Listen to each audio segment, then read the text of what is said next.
Assalamualaikum warahmatullahi wabarakatuh. Assalamualaikum warahmatullahi wabarakatuh. Allahumma salli ala Sayyidina Muhammad wa ala ali Sayyidina Muhammad. Saya hamba Allah dari Riau. Izin bertanya Buya.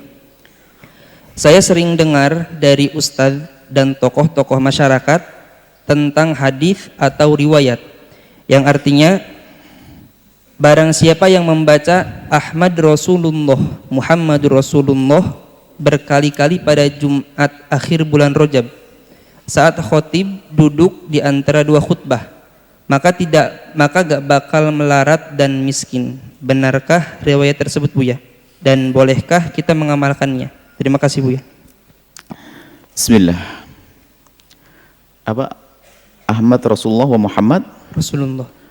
Baik. Itu bukan dari Nabi SAW. Dan bagi yang mengamalkan hal-hal semacam itu, jangan sampai menisbatkan pada Rasulullah SAW. Adapun hukum membacanya begini. Memang Nabi pernah menyebutkan ada namanya sa'atul jum'ah, saat ijabah. Di hari Jumat ada saat ijabah. Sa'atul jum'ati, saat ijabah. Kapan saat ijabah itu? Disebutkan oleh Nabi mabaina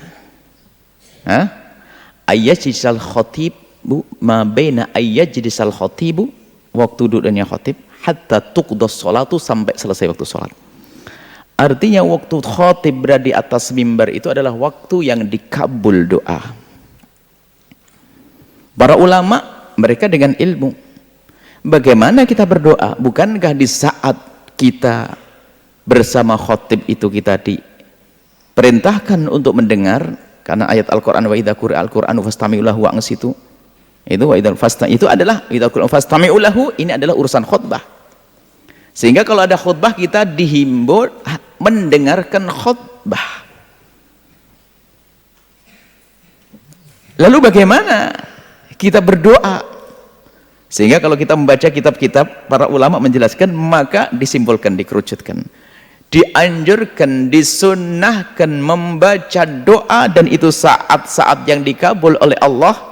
Agar kita tidak melanggar perintah, agar kita mendengar khutbah, maka disunnahkan baca khutbah adalah di saat khatib duduk di antara dua khutbah.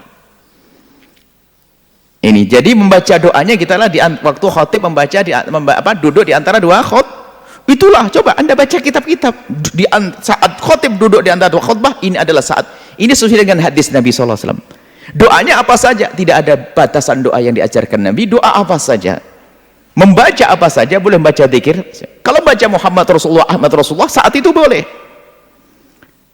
Cuman kalau membaca di saat khatib, membaca khutbah, lah ini apakah nggak boleh membaca dengan hati? Ya boleh membaca dengan hati. Kalau membaca dengan lisan tidak dianjurkan, karena waktu khatib berkhutbah hendaknya kita diam dan mendengar. Boleh menjawab di saat menyebut nama Nabi Muhammad, kita bersalawat begitu. Tapi kalau membaca zikir tidak dianjurkan saat ini. Dianjurkan waktu kita khusyuk. Maka bacaan-bacaan seperti itu adalah, kalau membaca dengan hati ya boleh-boleh saja, tapi jangan dikatakan itu dari Nabi SAW.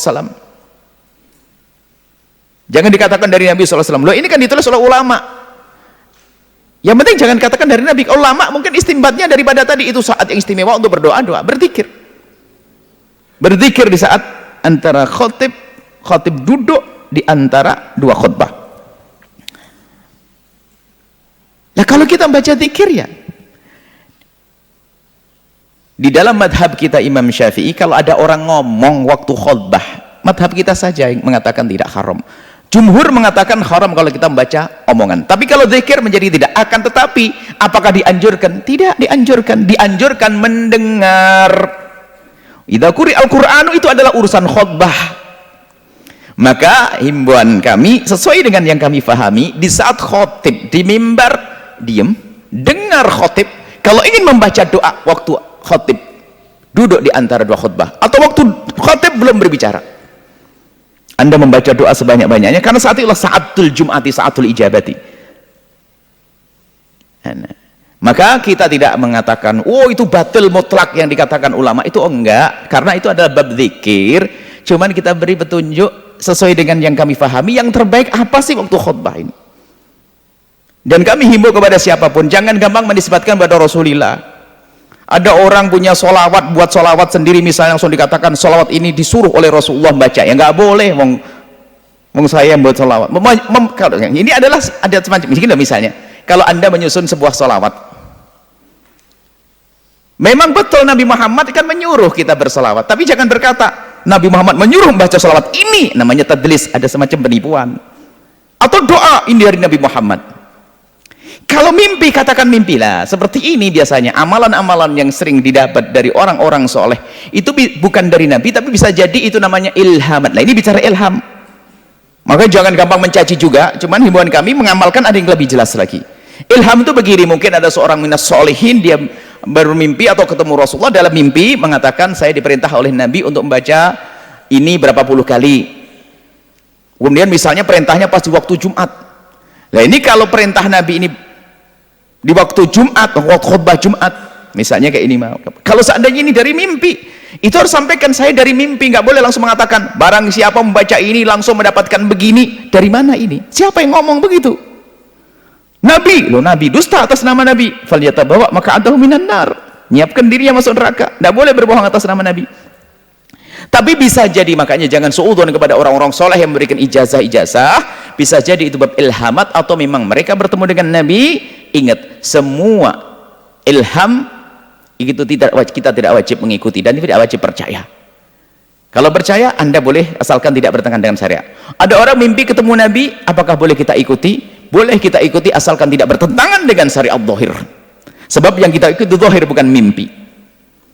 Cuman kadang orang lebih percaya kepada yang di dalam mimpi, zahirnya ditinggal. Baik, zahirnya adalah idza quri'al Qur'anu fastami'u lahu. Kalau engkau mendengar khutbah, dengar. Kemudian bagaimana dengan zikir-zikir itu? Boleh Anda membaca, tapi lihat utamanya adalah Anda diam.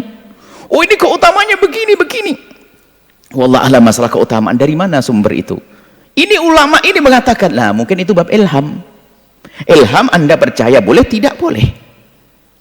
Yang wajib Anda percaya kalau Nabi sudah bersabda. Tapi amalan-amalan semacam itu bisa saja kita masukkan dalam dalil umum tadi. Memang itu adalah saatul Jum'ah, ada saat dikabul, Anda boleh baca doa sepanjang khotib ada di atas mimbar, karena memang ada hadis Nabi SAW. Tapi para ulama-ulama kita sudah menjelaskan hal ini, mereka juga membaca hadis ini, membaca tentang saatul Jum'ah, membaca Quran, wa idza quri'al Qur'anu. Saatul Jum'ah semuanya waktu khotib duduk di atas mimbar, saat yang dikabul. Tapi di sini ada ayat, kita harus dengar khutbah itu bagaimana digabungkan. Mereka tidak main comot begini. Setelah digabungkan firman dengan hadis ini, maka beliau menyimpulkan, dihimbau, dianjurkan waktu khotib duduk di antara dua khutbah, khotib kan diem, kau baca doa sebanyak-banyaknya. Ada yang menghajarkan untuk baca Sayyidul Istighfar, ada baca ini, itu ada. Jadi seperti itu. Kalau apakah saya boleh mengamalkannya? Memang itu tidak bertentangan, asalkan yang memberitahu bukan mengatasnamakan Nabi SAW. Hanya bab ilhamnya ulama atau sebagainya, karena itu amalan biasa menjuat Nabi SAW. Kalau ada janji-janji begini-begini, wallah alam, kita tidak perusan dengan itu, karena janji-janji dengan yang gaib itu harus dengan petunjuk. Mungkin itu ilham lagi, bab ilhamnya para ulama. Tapi tetap kesimpulannya kami himbau, amalkan yang jelas-jelas, dengarkan khutib dengan serius, dengan khusyuk, Anda akan pulang mendapatkan faedah nanti. Anda dengarkan khutbah. Kalau Anda ingin berdoa, kalau Anda ingin mengamalkan itu, kalau Anda mungkin percaya dengan memberi, karena itu ulama yang soleh yang Anda yakini, baca di antara dua khutbah duduknya, khutib baca. Kalau khutibnya, bagaimana membacanya? Khutib jangan lama-lama. Bahkan sebagian a'immah mengatakan tidak ada duduk di antara dua khutbah. Tapi dalam mazhab Syafi'i, ini syarat sahnya khutbah adalah duduk di antara dua khutbah. Maka khutib pun duduk jangan lama-lama sampai membaca puluhan, wah ini kacau nanti. Tidak seperti itu. Jadi mari kita husnudzon bagi yang mengamalkannya, tentunya begitulah aturannya. Karena itu masih bisa dimasukkan dalam bab mencari pengkabulan doa di saatul Jum'ah, waktu khutib di atas mimbar. Cuman paling indahnya seperti yang diamalkan para ulama, digabungkan antara ayat wa idza quri'al Qur'anu sama dengan hadis tentang saatul Jum'ati. Maka berdoa yang paling tepat, Anda bebas berdoa di saat khotib duduk di antara dua khutbah. Ini saja, dan mohon hati-hati, jangan mudah prasangka buruk kepada siapapun. Yang mengajari itu mengamalkan mungkin belum menjelentrehkan seperti ini, padahal maksudnya juga yang seperti ini. Jangan juga suudzon, wah ini dari mana, ini bid'ah. Kami tidak mudah mengatakan bid'ah itu. Akan tapi kalau sudah mengatakan bukan dari Nabi, dia atas namakan Nabi, itu bermasalah. Tapi kalau hanya orang menyampaikan begitu, bisa saja itu bab ilham dan sebagainya, itu sah. Hanya kita tidak wajib mempercayai ilhamnya seorang wali sekalipun. Nggak harus mengikuti ilhamat. Sebab ilham bukan hujjah. Begitu ya. Tapi kalau mengikuti asalkan tidak bertentangan dengan syariat, sah-sah saja. Dan tadi sudah kita jelaskan, itu tidak bertentangan dengan syariat. Kalau caranya benar seperti yang kami sampaikan, wallahu a'lam bissawab.